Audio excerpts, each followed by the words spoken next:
अस्सलाम वालेकुम स्टूडेंट्स। तो शुरू करते हैं। हम लोगों ने लास्ट टाइम जो प्रीवियस लेक्चर है, अगर आपने अटेंड नहीं किया तो आप उसे अच्छे से विज़िट कर लें। तो उसका नाम था जी बोहर एटॉमिक थ्योरी। हम लोगों ने अच्छे से पढ़ ली थी बोहर की एटॉमिक थ्योरी।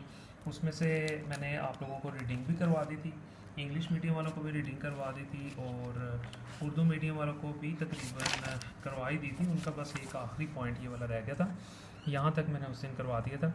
यहाँ से आगे ये है कि सिर्फ ये एक ही पॉइंट था कि इलेक्ट्रॉन सिर्फ उन ऑर्बिट्स में हरकत कर सकते हैं जिनका angular momentum mvr is equal to NH divided by 2 pi हो।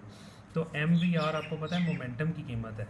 तो उसने ये कहा था कि इलेक्ट्रॉन सिर्फ उसी ऑर्बिट में गर्दिश करेगा जिसका मोमेंटम mvr हो। तो mvr किसके बराबर होते हैं? NH डिवाइडेड बाई 2 पाई के। ठीक है, सिर्फ ये यहाँ तक आपने करना था। यहाँ पे आपके पाँचों पॉइंट पूरे हो गए थे।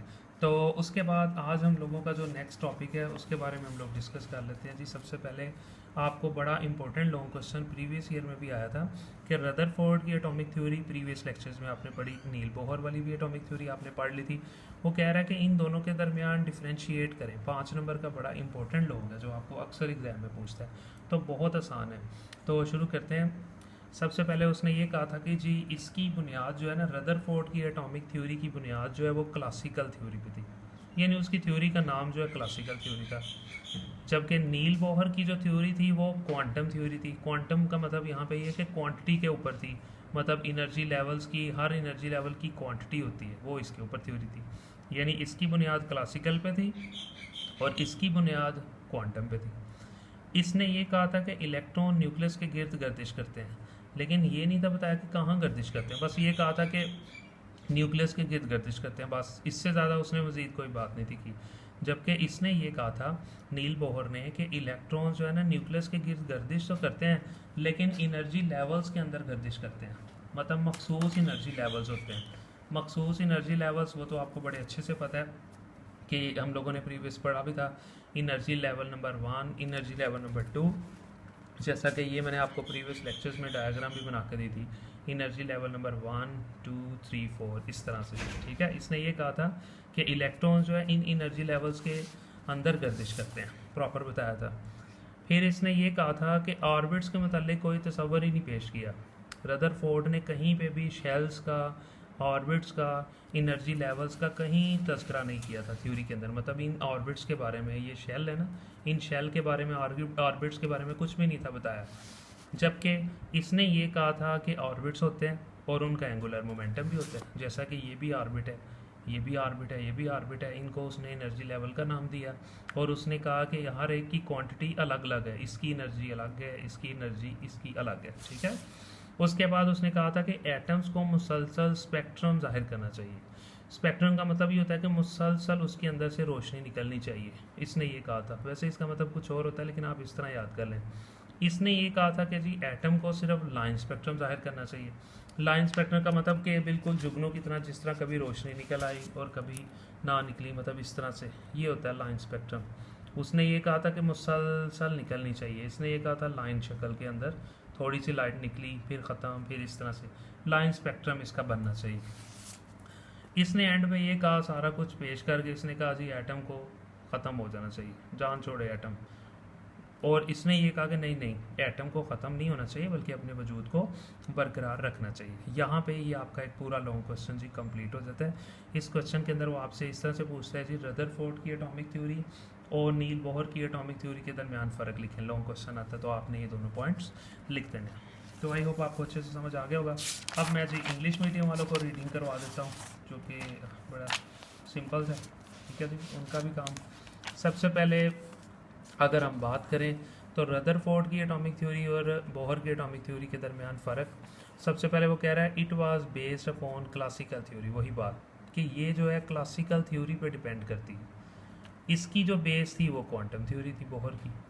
फिर इसने ये कहा था कि इलेक्ट्रॉन गर्दिश करते हैं न्यूक्लियस के गिर्द, लेकिन कहाँ कोई पता नहीं। इसने ये कहा था कि इलेक्ट्रॉन रिवॉल्व करते हैं न्यूक्लियस के गिर्द, लेकिन उन ऑर्बिट्स में रिवॉल्व करते हैं जिनकी एनर्जी फिक्स होती है।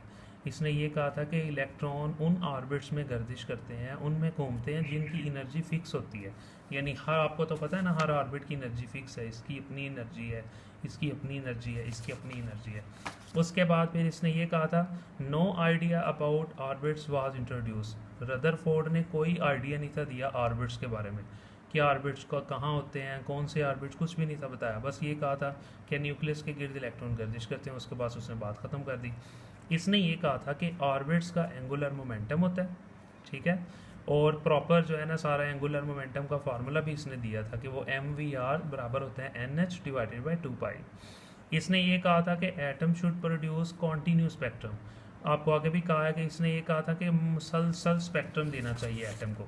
मुसलसल स्पेक्ट्रम का मतलब ये होता है कि मुसलसल रोशनी इसमें से खारिज होनी चाहिए, ऐसे रोशनी की लाइन निकले। जबकि इसने ये कहा था बोहर ने, एक atom should produce line spectrum, यानी कि लाइन स्पेक्ट्रम का मतलब ऐसे, ये एक लाइन, फिर ऐसे रुक के इस तरह से थोड़ी सी रोशनी निकली, थोड़ा सा स्पेक्ट्रम, बस फिर ख़त्म।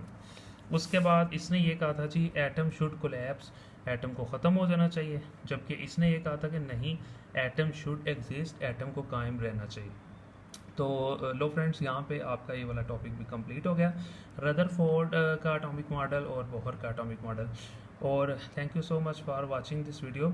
तो अभी सिर्फ हम लोगों के चैनल को हार्डली 3 से 4 दिन हुए हैं, तो अल्हम्दुलिल्लाह हम लोगों ने तकरीबन हाफ चैप्टर के कंप्लीट यहाँ पे हम लोगों का हो गया। तो आप लोगों से बार बार वही रिक्वेस्ट कर रहा हूँ कि सब्सक्राइबर नहीं है आप चैनल पे आते हैं, वीडियो को लाइक नहीं करते, सिर्फ वीडियोस देखते हैं, फिर अपने दोस्तों को शेयर नहीं करते, तो बहुत गलत बात है। बड़ी मुश्किल से वीडियोस बनती है, बड़ा मुश्किल है बैठना, इतनी मुश्किल से बंदा लेक्चर्स तैयार करता है, इतनी गर्मी में बैठना होता है।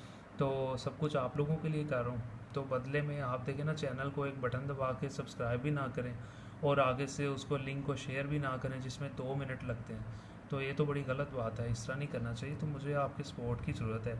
अगर मैं आपके लिए इतना कर रहा हूँ तो आप काइंडली थोड़ा सा तो इतना तो आप कर सकते हैं ना कि आप चैनल को सब्सक्राइब करते हैं, वीडियो को लाइक करें, लिंक को शेयर करें अपने दोस्तों कज़नों के पास कि यार आप यहाँ से पढ़ लें, ठीक है।